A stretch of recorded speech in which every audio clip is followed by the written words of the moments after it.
Agencies have been actively pursuing credible allegations of a potential link between agents of the government of India and the killing of a Canadian citizen, Hardeep Singh Nijjar.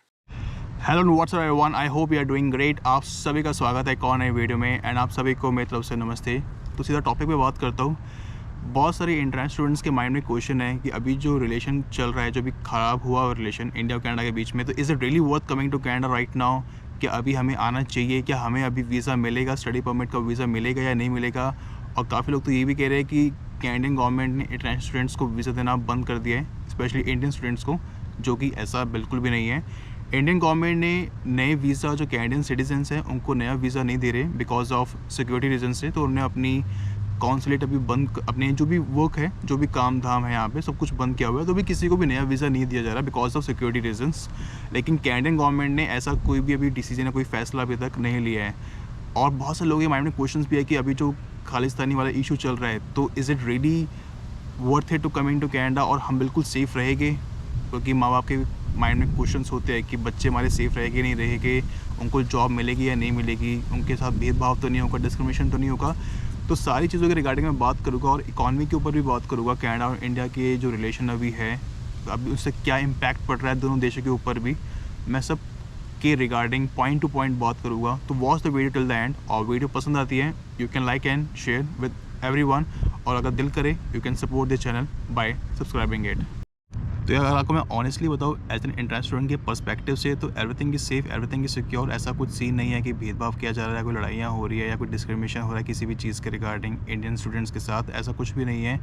या ऐसा भी नहीं है कि जो भी person यहाँ पे किसी भी वीज़ा पे है, जिसके रूट्स इंडिया से बिलोंग करते हैं, चाहे वो स्टडी वीज़ा पे हो, वर्क परमिट पे हो, LMI रिलेटेड जॉब पे हो, या कैनेडियन PR होल्डर है या कैनेडियन सिटीज़न है, तो उनके साथ भी ऐसा कोई सीन भेदभाव ऐसा चीज़ें नहीं है। लेकिन देखो अगर आपको मैं डिस्क्रिमिनेशन के रिगार्डिंग बताऊँ, तो हल्का फुल्का इक्के दुक्के लोग तो यहाँ पे देखो होते हैं, डिस्क्रिमिनेशन जो होता है, लेकिन वो just because of skin colour. और बहुत सारे लोगों को लगता है कि जो अभी कनाडा में इतना इन्फ्लेशन है, रेंट एकोमोडेशन महंगा हो गया, ग्रॉसरीज इतनी महंगी है, जॉब्स अपॉर्चुनिटी उतनी नहीं है, ना ही पार्ट टाइम ना full time, just because of lots of immigrants are coming into the Canada, जो कि एक सच्चाई भी है और जो एक ठीक भी है। क्योंकि लॉट्स ऑफ इमिग्रेंट्स आ रहे हैं, बच्चे स्टडी परमिट पे आ रहे हैं, या बहुत सारे लोग रिफ्यूजी भी आ रहे हैं, या कोई वर्क परमिट पे आ रहा है, तो हर कोई आ रहा है। और इतनी अपॉर्चुनिटी नहीं है, इतनी जॉब्स यहाँ पे नहीं है। तो जो यहाँ के सिटीजन्स हैं उनको लगता है कि दे आर द रीज़न कि इतना सब कुछ महंगा हो चुका है, रेंट एकोमोडेशन, ग्रॉसरीज, और अपॉर्चुनिटी नहीं मिल रही है जॉब्स की। लेकिन एक मैं यही चीज़ कहूँगा कि ये सच्चाई भी है, इसमें कोई डिनाई भी नहीं कर सकते। लेकिन जो भी करंट गवर्नमेंट है वो इंटरनेशनल स्टूडेंट फ्रेंडली गवर्नमेंट है, लेकिन अभी भी वो कैप लगा रहे हैं कि अब वो कम वीज़ा देंगे। लेकिन उसका इस केस से कोई लेना देना नहीं है। जो इंडिया और कनाडा के बीच में अभी जो रिलेशन चल रहे हैं, और टेंशन चल रही, सॉरी, उससे कोई लेना देना नहीं है। लेकिन ये पहले से था, क्योंकि इतने सारे स्टूडेंट्स आ रहे हैं, इतने लोग आ रहे हैं, लेकिन इतनी यहाँ पे प्रॉपर्टी नहीं है। और जब प्रॉपर्टी कम होगी तो ऑब्वियस सी बात है रेंट एकोमोडेशन महंगा हो जाएगा। अब जब रेंट एकोमोडेशन महंगा होगा तो हर कोई अफोर्ड नहीं कर सकता, और जॉब अपॉर्चुनिटी की भी बहुत कमी है। तो ये सारे फैक्टर्स हैं, दैट्स वाई हल्का फुल्का डिस्क्रिमिनेशन है, लेकिन बहुत ही इक्के दुक्के लोग हैं, ज़्यादा नहीं।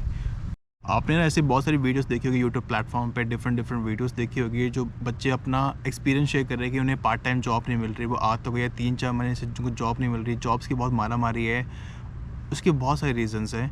देखो यार, पहली बात आपके पास स्किल्स नहीं है। दूसरी चीज़, आपने जहाँ पे एडमिशन लिया है, यूनिवर्सिटी में एडमिशन लिया है, किसी भी कॉलेज में एडमिशन लिया है, आपने उसके बारे में रिसर्च नहीं करी।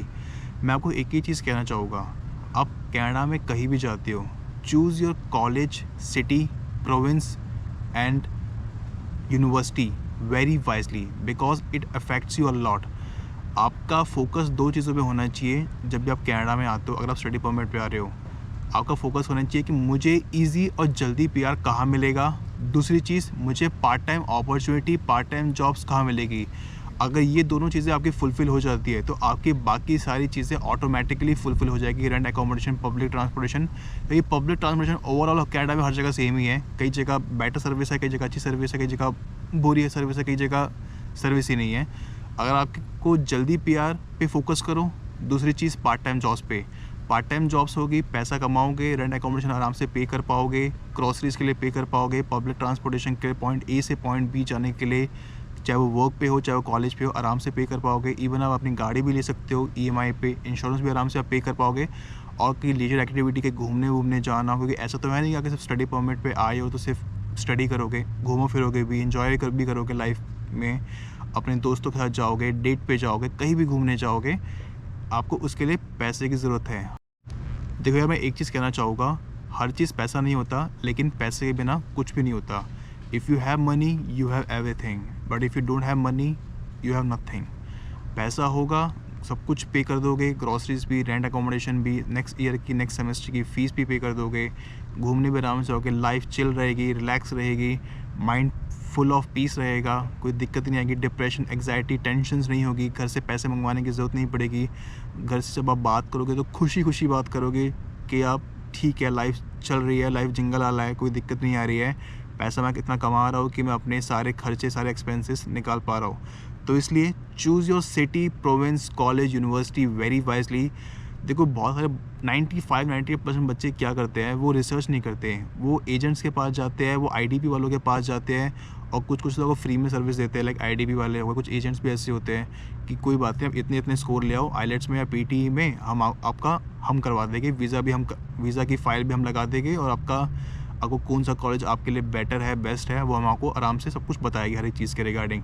यार मैं आपको एक ही चीज़ कहूँगा, यूज़ योर ब्रेन। भगवान ने दिमाग दिया है, इसको इस्तेमाल करो, रिसर्च करो। आपको जो कोर्स लेना है, अगर आपका ठीक ठाक आईलेट्स में स्कोर आ जाता है, जो कोर्स लेना है, जिसमें आपको जाना है, आप वहाँ पे अपनी तरफ से रिसर्च करो। यूट्यूब पे प्लेटफॉर्म पे वीडियोस देखो, बहुत सारे यूट्यूब क्रिएटर्स है, बहुत सारे लोग हैं जो अपना एक्सपीरियंस शेयर करते हैं। मैं भी आपको हर एक चीज़ बता रहा हूँ स्ट्रेट फॉरवर्ड, क्या है, क्या रियलिटी यहाँ पे। मैं आपको फिर भी वही सेम चीज़ रिपीट करूँगा, आपका फोकस 2 चीज़ों पे होना चाहिए। आपको जल्दी इजी पीआर कहाँ मिलेगा, आपको पार्ट टाइम अपॉर्चुनिटी कहाँ मिलेगी। अगर आप ऐसे, मैं अच्छा एक चीज़ और कहना चाहूँगा, बहुत सारे एजेंट्स, आईडीपी वाले आपको ऐसे यूनिवर्सिटी, ऐसे कॉलेज में भेजते हैं जहाँ पे आपको पार्ट टाइम अपॉर्चुनिटी हल्की फुल्की तो मिल जाएगी, लेकिन आपका पीआर होने में आपको 4.5 साल, 5 साल, 6 साल आराम से लग जाएगा। मैक्सिमम एजेंट्स, आईडीपी वाले आपको भेजते हैं ओंटारियो प्रोविंस में या ब्रिटिश कोलंबिया प्रोविंस में। यहाँ पे पीआर लेना, पीआर होना बहुत टफ है, बहुत टाइम कंज्यूमिंग है, टाइम लगता है। आपको ऐसे प्रोविंस चूज़ करने हैं जहाँ पे आपको जल्दी इजी पीआर मिले, like Manitoba, Saskatchewan, Nova Scotia, new Brunswick, Alberta. ऐसे प्रोविंस को चूज़ करो जहाँ पे आपको जल्दी पीआर भी मिलेगा और साथ ही साथ आपको पार्ट टाइम अपॉर्चुनिटीज़ भी मिलेगी। लेकिन देखो, इन जैसे प्रोविंस में भी हर जगह आपको पार्ट टाइम अपॉर्चुनिटीज़ नहीं मिलेगी, तो इसलिए आपका कॉलेज, आपकी यूनिवर्सिटी, आपका कैंपस कहाँ पे है, उसको ध्यान से चूज़ करो। इनकी देखो, अगर मैं आपको अल्बर्टा के रिगार्डिंग बताऊँ तो अल्बर्टा में आप चूज़ करो एडमंटन साइड और कैलगरी साइड। मैनिटोबा में चूज़ करो विनीपेग साइड, न्यू ब्रंसविक में चूज़ करो मॉन्कटन साइड। ऐसी जगह को चूज़ करो जहाँ पे आपको अपॉर्चुनिटी भी मिले पीआर के साथ साथ। तो यार मैं सीधा बात करता हूँ टॉपिक पे जिससे हमने शुरुआत की थी, India Canada relation, India Canada tension जो भी करंटली चल रही है, जो भी करंट सिनेरियो में। तो यार मेरे हिसाब से यही है कि without any evidence, without any proof, जो करंट कैनेडियन गवर्नमेंट ने सीधा इंडियन गवर्नमेंट पे ब्लेम किया या जो फॉरेन एजेंसी पे ब्लेम किया विदाउट एनी प्रूफ, जो कि गलत चीज़ है। और आपने G7 में भी उठाया, UN में भी उठाया, लेकिन किसी भी G7 कंट्री ने उसको सपोर्ट नहीं किया, ना US ने, UK ने, जापान ने, ना फ्रांस ने। सभी ने इंडिया का ही साथ दिया, क्योंकि आपने कोई प्रूफ नहीं दिखाया, नहीं आपने कोई एविडेंस दिखाया कि आपने कहा कि उस एजेंसी ने कहा था ऐसा हुआ है, जो इंडियन गवर्नमेंट का हाथ है, इंडियन एजेंट्स का हाथ है, विदाउट एनी प्रूफ। ये जो आपने वर्बली बात करी है, एक्चुअली इसका रीज़न ये है कि जो अभी करंट कैनेडियन गवर्नमेंट है, उनके पास अराउंड 121 वोट्स है पार्लियामेंट के अंदर, लेकिन स्टिल उनके पास मेजॉरिटी नहीं है। तो उनको मेजॉरिटी के लिए उन्होंने हाथ मिलाया एनडीपी गवर्नमेंट से, जिनके जो लीडर है वो जगमीत सिंह है, if I am not wrong, और जो खालिस्तानी सपोर्टर है और जो उनको ओपनली सपोर्ट करते हैं। तो जब उस पार्टी ने, एनडीपी पार्टी ने जस्टिन ट्रूडो की पार्टी से हाथ मिलाया, तो ऑब्वियस सी बात है, to just be in power में रहने के लिए, just to get a political gain, तो आपको उनको सपोर्ट करोगे। अब जब सपोर्ट करोगे तो उसका नतीजा ये है कि जो इंडिया और कनाडा का जो भी रिलेशन है, जो डिप्लोमेटिक टाइस है, वो सबसे निचले स्तर पे है। और just to be in power और just for the political gain आपने ऐसे फैसले लिए जिससे आपके जो रिलेशन है इंडियन गवर्नमेंट से, इंडियन कंट्री से, वो काफ़ी ख़राब हुए हैं। बाकी देखो, see it's all about the political gains. ये चीज़ें अफेक्ट ज़रूर करेगी इकॉनमी पे, और यही डिसीजन था इंडियन गवर्नमेंट का, जो उन्होंने कैनेडियन सिटीजन्स को कोई भी अब वीज़ा अभी नहीं दे रहे हैं just because of the security reasons. But Canadian government अभी वीज़ा दे रही है इंडियन स्टूडेंट्स को, और जितने भी लोग इंडिया से आना चाहते हैं, चाहे वो किसी भी वर्क पे हो, किसी भी वीज़ा पे हो। लेकिन उसमें एक ही चीज़ कहना चाहूँगा कि दोनों कंट्री को इस पर इफेक्ट पड़ेगा, और दोनों को नेगेटिव इफेक्ट ही पड़ेगा, क्योंकि अगर कनाडा को ज़्यादा पड़ेगा as compare to India, I would say, क्योंकि कनाडा में बहुत सारे स्टूडेंट्स आते हैं, अराउंड 50 to 60% जो स्टूडेंट्स होते हैं, इंटरनेशनल स्टूडेंट्स होते हैं, वो इंडिया से आते हैं, और $30 बिलियन की इंडस्ट्री है। इससे दोनों कंट्री के बीच में रिश्ते तो ख़राब हो गए, लेकिन इससे ज़्यादा इफेक्ट पड़ेगा कंट्री की इकॉनमी पे, और दोनों कंट्री की इकॉनमी में इफेक्ट पड़ेगा। लेकिन मैं एक ही चीज़ कहूँगा, इसमें कैनेडियन इकॉनमी को ज़्यादा इफेक्ट पड़ेगा as compare to Indian economy को। और कैनेडियन में अभी वैसे ही ऑलरेडी इन्फ्लेशन है, जॉब्स की बहुत ही मारामारी है, तो काफ़ी सारे इश्यूज चल रहे हैं, और बहुत सारे लोग ऐसे हैं जो अभी करंट गवर्नमेंट से इतना खुश नहीं है बिकॉज ऑफ इन्फ्लेशन। बाकी एट द एंड आपको मैं ये कहना चाहूँगा, ऐसा कोई इशू नहीं है, ना ही सिक्योरिटी के रिगार्डिंग, ना किसी भी चीज़ के रिगार्डिंग, सब कुछ सेफ़ है, सब कुछ ठीक ठाक है। People are supportive, people are kind, people are helpful. बाकी देखो यार, inflation, part time job opportunity, full time job opportunities, इसके तो इशू है, इन्फ्लेशन है, इसमें कोई डिनाई नहीं कर सकता मैं, और बिल्कुल सच्चा है, सच्चाई है। स्टूडेंट्स के लिए काफ़ी मुश्किल है, और स्टूडेंट्स को मैं आपको एक ही चीज़ कहना चाहूँगा, choose your city, college, university, province very wisely, because it affects your lot. Focus दो चीज़ों पे रखना, पीआर आपको जल्दी कहाँ मिलता है, और आपको पार्ट टाइम अपॉर्चुनिटी आराम से मिलती है या नहीं मिलती, और आने से पहले लर्न स्किल्स। जितने ज़्यादा स्किल्स होंगे, उतने ज़्यादा ऑप्शंस, अपॉर्चुनिटी आपके पास होगी, तो उतना बेटर अर्न आप कर पाओगे। बाकी be mentally strong, and if you have any question regarding anything, you can just comment on the comment section, और if you want to follow me on Instagram, you can follow me on Instagram also. My Instagram ID is naval.chawla। और अगर video पसंद आती है, like and share ज़रूर कर देना। बाकी इतना कोई टेंशन लूट लेने की बात नहीं है, सब कुछ ठीक ठाक है, सब कुछ सेफ़ है, सिक्योर है। बाकी आप आ रहे हो तो ज़रूर आओ, लेकिन थोड़ा सा हाँ, वीज़ा कैप ज़रूर है, वीज़ा भी कम मिल रहा है because of lots of immigrants, lots of study permit में बच्चे आ रहे हैं, और चीज़ें हमें बहुत महंगी हो गई हैं। तो जिस सिटी में, जिस प्रोविंस में जा रहे हो, उसके बारे में प्रॉपर रिसर्च ज़रूर करो, and use your mind. Agents क्या बोल रहे हैं, एजेंट्स की बात सुनो, उनकी बात सुनो, लेकिन यूज़ योर माइंड, अपनी तरफ से रिसर्च करो।